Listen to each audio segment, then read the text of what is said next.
So, the video that y'all are going to see right now, excuse me, I'm eating my dinner, is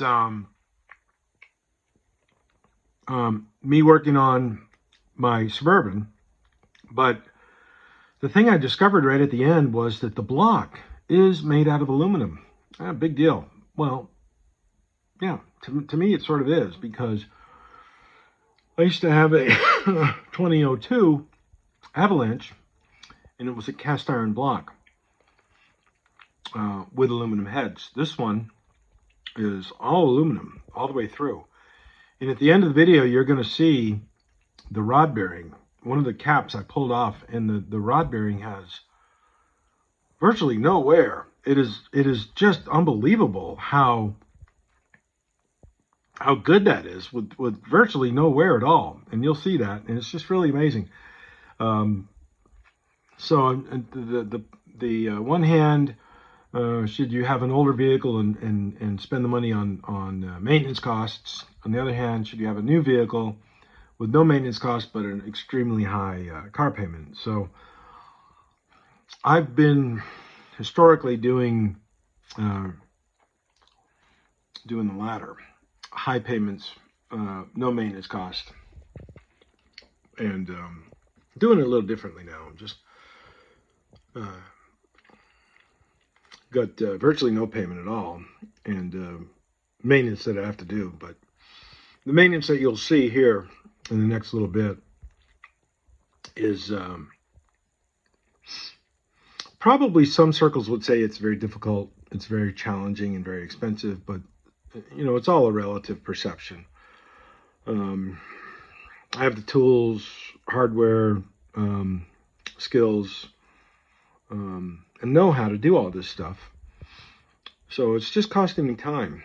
That's really the biggest expenditure. The parts are nominal, you know. They're nominal. They're not that much, but it's just the time to do it. But, you know, so I'm glad I'm documenting this stuff because this vehicle's got 190,000 miles on it. It really has a lot. But had a good history, and it was clean, felt good, and I think I did all right on this truck. So there it is, and so yeah, enjoy. Okay, friends, the maintenance continues on the Suburban. I have what they call, what is known in these vehicles, the 5.3 motor, 4.8, a low oil pressure syndrome. Google it, go on YouTube, find the videos on it. There's several of them describing the symptoms and problems and the solutions to this known issue. So I took the oil pan off, took the front differential out, loosened the steering rack, lowering it to relieve, you know, make more clearance for the oil pan to come down. And this is it right now on the inside. Of course, there is some sludge, but there's not as much sludge as I thought. There's something metal there. I don't know where that came from.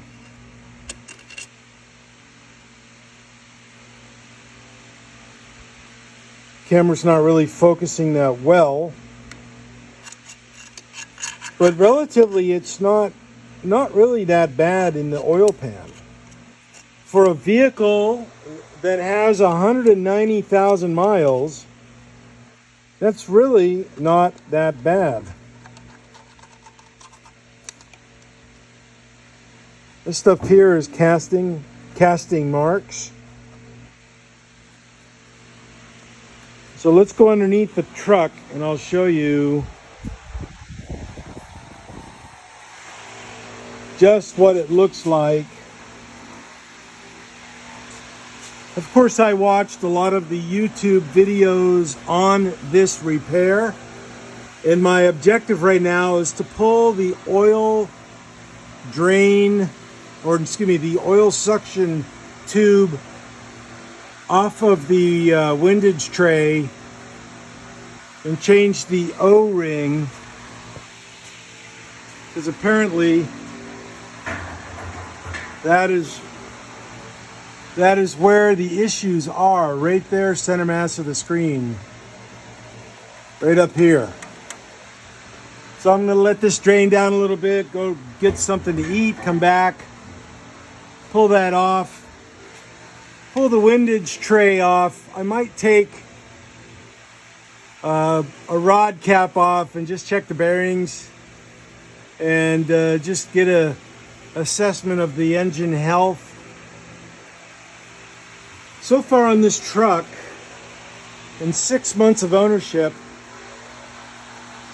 done quite a little bit of maintenance on it, probably exceeding what the average person would think is a lot. New motor mount right here, new wheel bearing here in this left front wheel, new throttle body, new intake manifold gasket.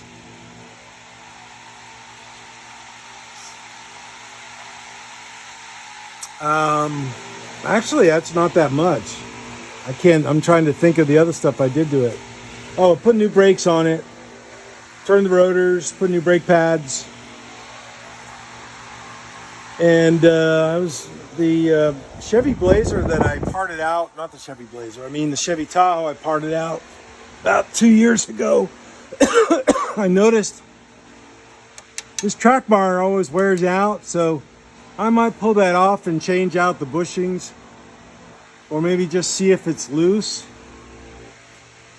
But I'm shaking it back here with the, putting a pry bar in there, trying to loosen it, and it doesn't seem that bad. Maybe those bushings need to be changed. I don't know. It's really not a bad vehicle, maintenance-wise.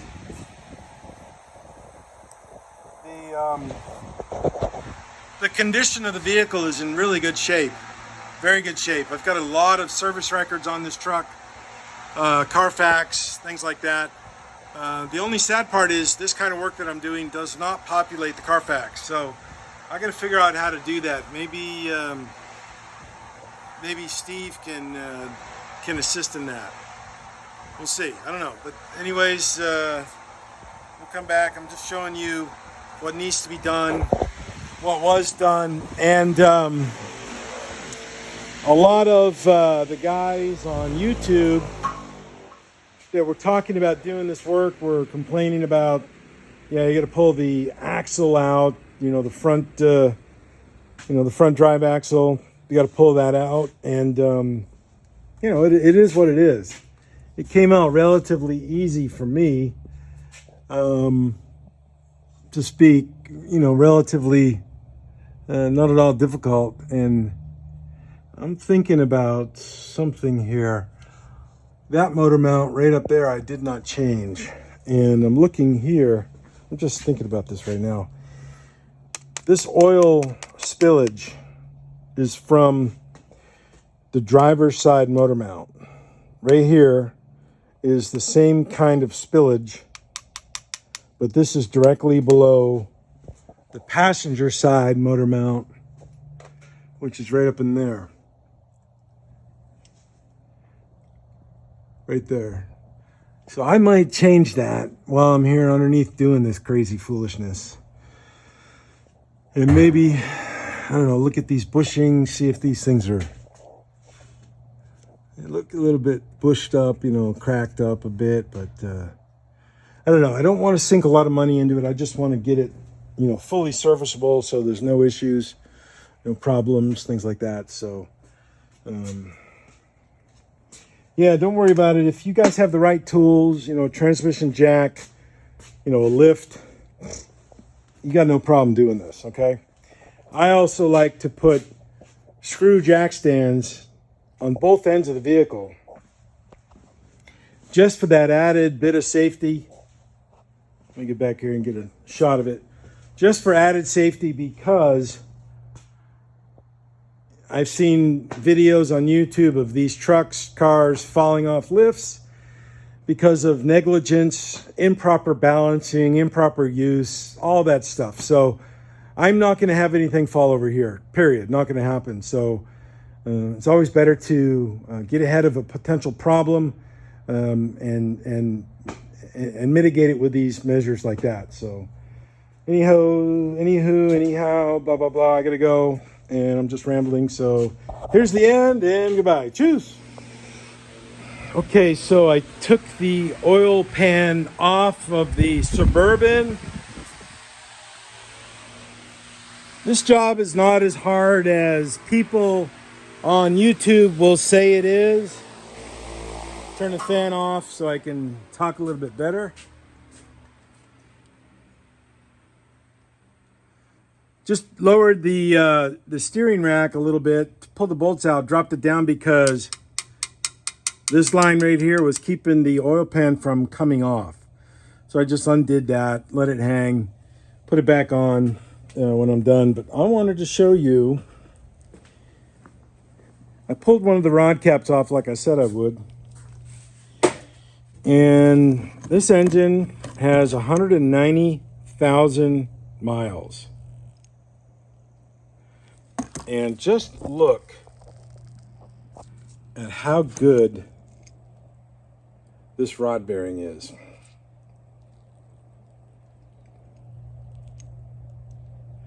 Yeah, it's got some wear, but for 190,000 miles, that is phenomenal. I mean, just absolutely fantastic.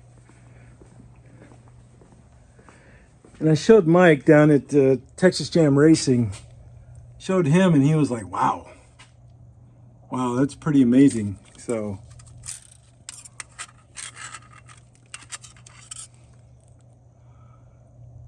190,000 miles on this motor. So whoever owned it, they kept, well, there was 3 or 4 owners. They kept up on it pretty well. The O-ring did not look that bad, but you see there's 2 holes there that hold the oil pickup tube. There was only 1 bolt on it. So I'm going to put another bolt on it and put a new O-ring in, of course, and maybe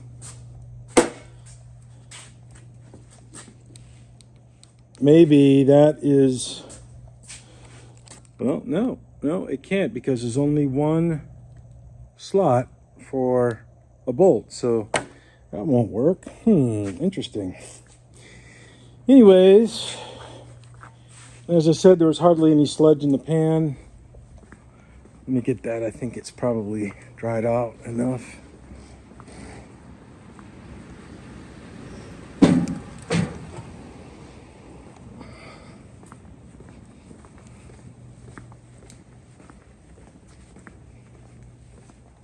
Okay, let's see. So I did clean it out a little bit with some degreaser.